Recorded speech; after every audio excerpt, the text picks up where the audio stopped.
Du coup, Jean-Baptiste Trogneux est parti, directement, il est sorti en fait, et il a plaqué mon camarade, et puis mon camarade s'est pas laissé faire pour légitime défense. On a demandé à voir les vidéos de surveillance de la police. Non, on l'a pas touché, c'est juste que mon ami, entre guillemets, pour la légitime défense, s'est défendu parce que c'est Jean-Baptiste Trogneux qui a commencé à le plaquer à terre, quoi. Si vous vous rappeliez hier, nous avions évoqué l'agression du petit-neveu de Brigitte Macron qui avait été tabassé par 8 personnes, selon les récits que nous avons reçus de la police.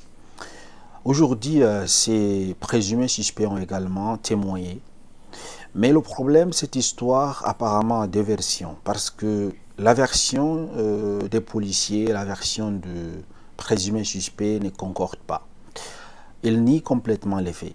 Pour ces présumés suspects, pour eux, c'est Jean-Baptiste Trogneux qui a commencé l'altercation en poussant une personne à la poubelle. Et ils sont venus pour défendre leurs camarades. Écoutons un peu leurs témoignages à propos. On a pu rencontrer Jimmy et Julien, ils ont 29 et 23 ans et ils sont sortis de garde à vue hier aux alentours de 18 h. Alors eux, ils ont été interpellés suite à l'agression qui a eu lieu lundi soir du petit-neveu de Brigitte Macron, Jean-Baptiste Trogneux. Et ils racontent leur version des faits au micro de Maxime Deveau. Il y a de mes camarades qui a mis 2 poubelles exactement devant la porte de Jean Trogneux. Du coup, Jean-Baptiste Trogneux est parti, directement, il est sorti en fait. Et il a plaqué mon camarade.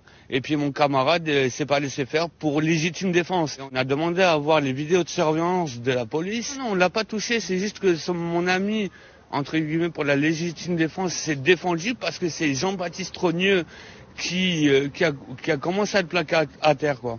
Selon les dires de ces gamins, ils ont demandé à voir les vidéos de surveillance, mais apparemment ces vidéos de surveillance ont disparu subitement. Alors que le maire de la ville d'Amiens avait dit que l'arrestation de ces présumés suspects a été uniquement par, n'est-ce pas, les caméras de surveillance de la ville. Donc j'espère très sincèrement que les personnes qui ont commis ces actes seront traduites devant la justice très rapidement, qui paieront de leurs faits.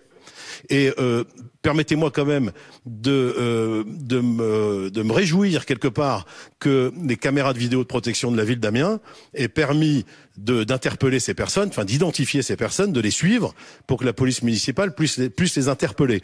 Je pense très fort à Jean-Baptiste Trogneux. Ça va être très compliqué pour lui pour se reconstruire. Mais vous dites que ce sont les caméras de vidéosurveillance qui ont permis l'interpellation de ces 8 personnes. Donc vous avez la certitude qu'il n'y a pas d'autres personnes qui ont participé aux violences et qui n'ont pas été retrouvées? La certitude que j'ai, c'est que la police nationale nous a appelés pour nous donner la description de certaines personnes, les opérateurs du centre de supervision. Donc du coup, je nous demande, où est passé dans ces caméras de surveillance, où est passé dans ces vidéos de surveillance là? Comment est-ce que ça disparaît subitement en moins de 24 heures? Il y a des interrogations à se poser. Et nous savons tous que pour que cette affaire soit vraiment élucidée et que justice soit faite, il faut que ces images-là soient révélées au grand public, du moins au juge, pour qu'on puisse, n'est-ce pas, donner les vraies versions. Parce que là, la version du père de Jean-Baptiste Trogneux est différente de la version des présumés suspects. Il n'y a pas de preuve. Il a demandé gentillesse pour montrer les caméras. Il n'aime pas donner les caméras. Alors on ne sait pas, il y a eu des coups, on ne sait pas, il y a des blessures, on ne sait rien. Alors, quels sont donc les profils de ces présumés suspects? Sur cette dizaine de personnes, 8 ont été placés en garde à vue, 6 sont connus de la justice et 3 sont ressortis libres hier soir. Pour l'un des présumés suspects, il assume complètement ce qui s'est passé, en indiquant également que la justice et l'indignation ne devraient pas être sélectives. C'est vraiment blessure légère. C'est pas parce qu'Aïe, c'est le neveu de Brigitte, Aïe, il faut le défendre. Non, à un moment ou l'autre, c'est bon, on vit dans une drôle de France. À un moment ou l'autre, il faut se réveiller. On peut pas rester comme ça, surtout avec un président qui nous écoute pas. Pour l'un des présumés suspects, plus précisément Nicolas, si la famille Trogneux subit la colère de la population, c'est uniquement à cause d'Emmanuel Macron. Logique, parce que faut que le peuple nous entende. Après, on est les seuls à être dehors. Il n'y a pas beaucoup de personnes qui sont dehors sur Amiens. Sur les 8 personnes interpellées lundi soir, 6 d'entre elles étaient déjà connues des services de police. Quelles seront donc les probables sanctions que courent ces présumés suspects? Parce que nous avons tous, lorsque tu fais partie de la famille du président, la justice, ça va vite en fait. Donc vous les avez entendus, hein, Jimmy et Julien sont sortis de garde à vue sans poursuite pour le reste des personnes interpellées. 3 majeurs vont être présentés au parquet en vue d'être jugés en comparution immédiate aujourd'hui à partir de 14 h pour violence en réunion. Ils risquent jusqu'à 3 ans d'emprisonnement et 45 000 € d'amende. Il y avait aussi une jeune fille de 16 ans. Elle va être aujourd'hui déférée devant un juge pour enfants. Avez-vous remarqué ceci lorsqu'il s'agit d'une personne qui fait partie d'une famille importante comme la famille des présidents ou bien des ministres et des députés, la justice, ça va vite au fait. Les policiers agissent très vite, la justice également se prononce vite, mais lorsqu'il s'agit de personnes lambda, des personnes anonymes qui n'ont pas de parents qui sont influents, la justice n'agit pas au fait. Avez-vous remarqué cela?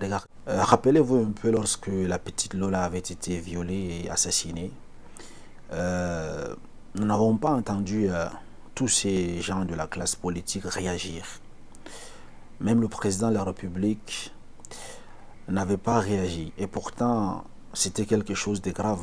La justice, jusqu'à maintenant, cette personne n'a pas été réellement condamnée au fait. On dit qu'elle est malade et elle a des problèmes psychologiques. Et pourtant, nous voyons ce qui se passe lorsqu'il s'agit d'une famille qu'on peut qualifier d'intouchable, qui est touchée par des personnes. À ce moment-là, la justice s'accélère, on met tout en disposition des forces de l'ordre pour résoudre la situation le plus rapidement possible. Mais quelque chose m'intrigue au fait. Cependant, une question me vient à l'esprit. Pourquoi est-ce que la famille Troyon refuse de présenter les images de surveillance de leur magasin si ils se reprochent absolument de rien? Parce que présenter ces vidéos vont permettre, n'est-ce pas, de voir et d'élucider cette affaire, de trancher une bonne fois pour toutes. C'est soit condamner ces personnes-là qui ont été arrêtées, ou bien c'est soit mettre en évidence que cette histoire est manipulée au fait. Manipulée comment? C'est-à-dire, comme dans la première version, ils ont dit que c'est des personnes avec des casseroles qui lui ont passé à tabac. Peut-être cela va permettre donc de taxer les manifestants d'être violents, des choses comme ça. Ou bien c'est une manipulation à but politique pour lancer peut-être d'autres choses. Chers amis, dites-moi pour vous, comment voyez-vous cette affaire? Parce que nous avons deux versions. La version du père de Jean-Baptiste et la version des présumés suspects. Et chacun clame son innocence. Nous savons tous qu'il y a beaucoup de manipulation, parce que là, on ne peut pas se prononcer réellement, puisque la vidéo de surveillance n'est pas accessible. Du coup, comment voyez-vous dans cette situation? Est-ce que pourrait-il s'agir d'une manipulation? Ou bien les présumés suspects sont en train de mentir?